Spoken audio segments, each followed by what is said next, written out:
तुम्हारा। हजरत अली सैयदा फातिमा की थोड़ी सी अनबन हो गई। फातिमा को ना एक बात थोड़ी सी ये लगा कि मैं अली तक ये बात पहुंचा दूं कि अली आज के बाद ऐसी बात मत कहना, अगर मैं कहती हूं तो पता नहीं मेरे अली बुरा मान जाए, किससे कहलवाऊं, दूसरे को बताऊं तो वो भी अच्छा नहीं है।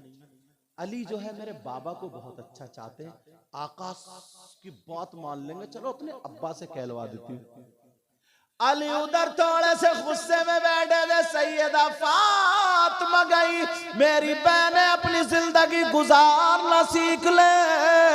हजरत अली उधर बैठे, सैयदा फातिमा गई, कहने लगी अस्सलामु अलैकुम व रहमतुल्लाह। हजरत अली ने जवाब दिया, मगर नजरे नीचे को है। सैयदा फातिमा जा करके खड़ी हो गई। सुभान अल्लाह। अब ऐसे खड़ी है, वो तो कह सकती थी मेरे अब्बा इमामुल अंबिया तुम कौन हो, कह सकती थी ना, मगर ऐसे खड़ी हो गई। हजरत अली ऊपर को देख ही नहीं रहे। फातिमा अब फातिमा मठार रही है ताकि अली मुझे देख ले। अब जब फातिमा थोड़ी देर खड़ी रही, मठार रही है, कांस रही है, अली ने दुज़दीदा नजरों से देखा फातिमा को। फातिमा मुस्कुरा दी, फातिमा मुस्कुराई।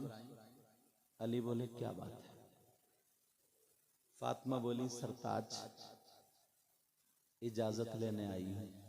इजाजत? कहा जी। काय की इजाजत? कहा कि मैं अपने अब्बा के घर जाना चाहती हूँ। कहा क्यों?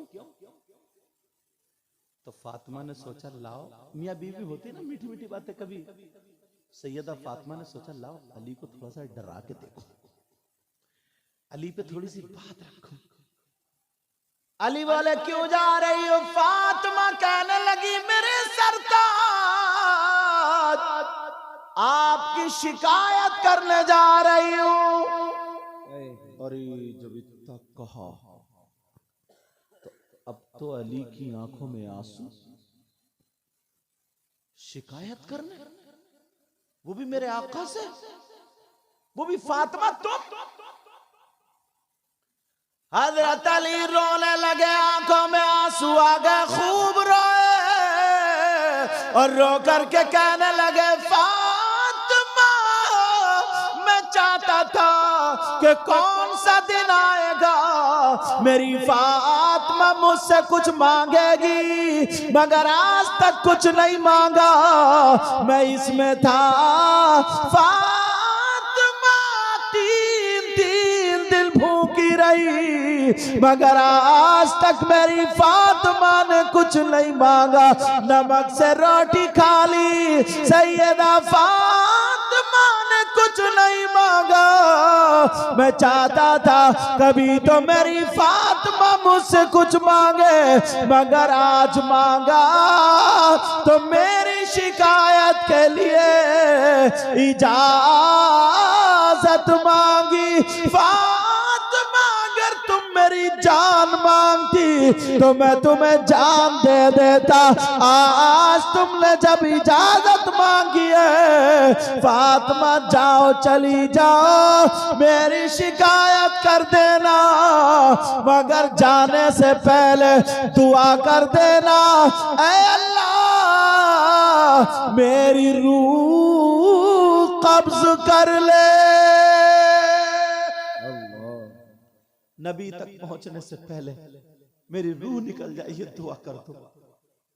फातिमा ने देखा, फातिमा फौरन बैठ गई, अपना दुपट्टा लिया और लेने के बाद अली की आंखों से आंसू पोंछ दिए। कहा अली माफ कर दो। अली मैं शिकायत करने थोड़ी जा रही थी, वो तो ऐसी कह रही थी। कहा अली मैं कैसे शिकायत कर सकते हूँ?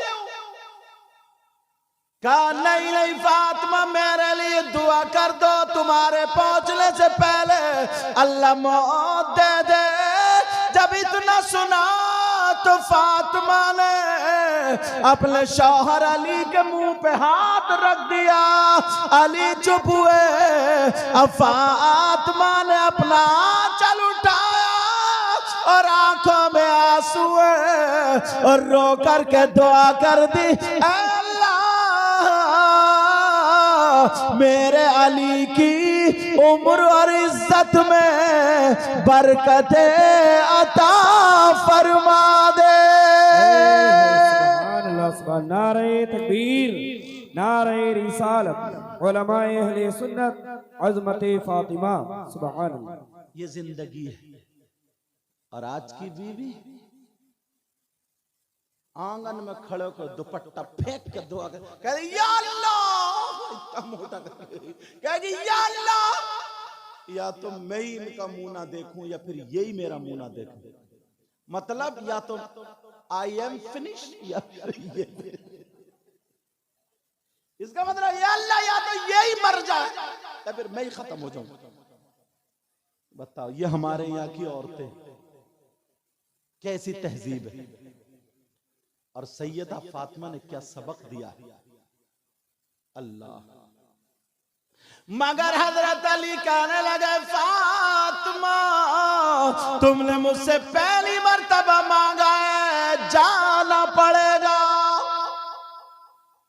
अली अली ऐसे मत कहो, मेरे सरताज मत बोलो।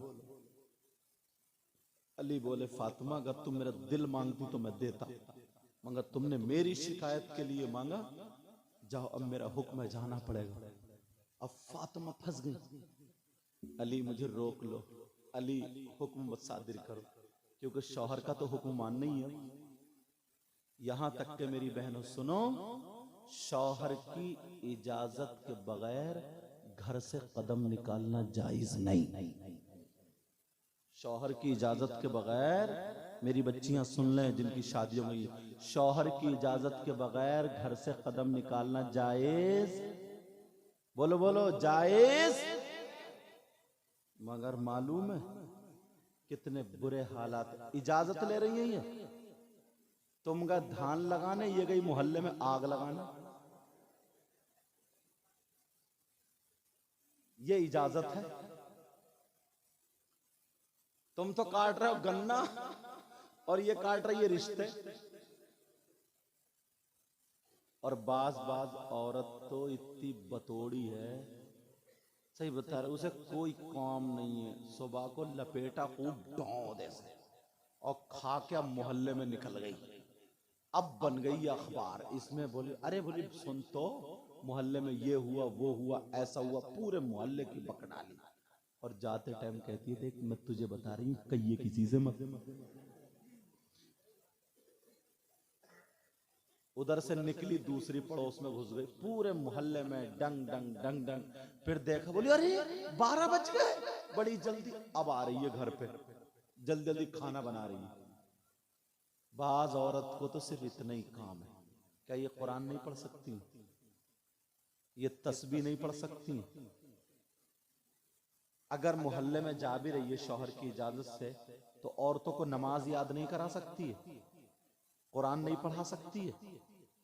मगर नमाज याद कैसे कराएगी, खुद नहीं पढ़ती। बाज इतनी सनीचर है, 8-8 दिन नहीं नहाती। वही मुंह पे लपेटा लपाटी, मुंह पे लपेटा, यहां से ऊपर को बस चमकता रहे, बस उसी पे लपेटा लपाटी। कैसे हालात, इसे पता ही नहीं। बाज ऐसी 8-8 दिन गुजर जाते हैं, फजर की नमाज नहीं पढ़ती। पहले की औरतें कितनी अच्छी थी, बूढ़ी औरतें बेचारी, घरों से कुरान की तिलावत की आवाज आती थी नहीं आती थी, कुरान पढ़ती थी। अब तो अगर 3 बेटियां हैं, 2 बेटे हैं, 5 हो गए, तो 5 पे अपने अपने अलग अलग मोबाइल मिलेंगे, अलग अलग, सब पे अलग अलग। वो उधर सुन रही है, उधर सुन रहा। पहले अगर 5 लड़की होती तो घर में 5 कुरान होते थे। पूछो इन बुजुर्गों से, सबके अलग अलग। समझे, सुबह सुबह उठती थी, चूमती थी, सीने से लगाती थी, उसकी बद्दी खोल के फिर रख के पढ़ती थी। कोई आधा सिपारा, कोई 1 सिपारा पढ़ के फिर चाय बनाती थी, चाय बना करके फिर पिलाती थी, तो उसके बच्चे शेर होते थे, शेर। समझे? नमाज पढ़ती थी, उठती थी, सबसे पहले नमाज पढ़े, दांत वात मांजे, जो करना करने, उसके बाद कुरान पढ़ती थी थोड़ा सा जल्दी, क्योंकि चाय बनानी है ना, कुरान पढ़ती थी, फिर चाय पिलाती। तो जो उसके हाथ का पी लिया करता था ना, तो वो सुधरता हुआ नजर आता था। और अब तो बस शाम को शादी में थी, मेकअप करे हुए, सुबह को उठ रही है, सन 2024 का भूत, वो इधर आधर बिस्तर से लिहाफ से लिपट गया। समझे? हाँ, इधर आधर का वो लिपट गया, लाली कहीं लग गई तो पाउडर कहीं लग गया, रात में सोते हुए सब लिहाफ ऐसे हो गया। तोबा तोबा, बस सड़ा हुआ मुंह लेके जल्दी से ऐसे ही बस खाना पीना सब बना रही। ये कोई जिंदगी है?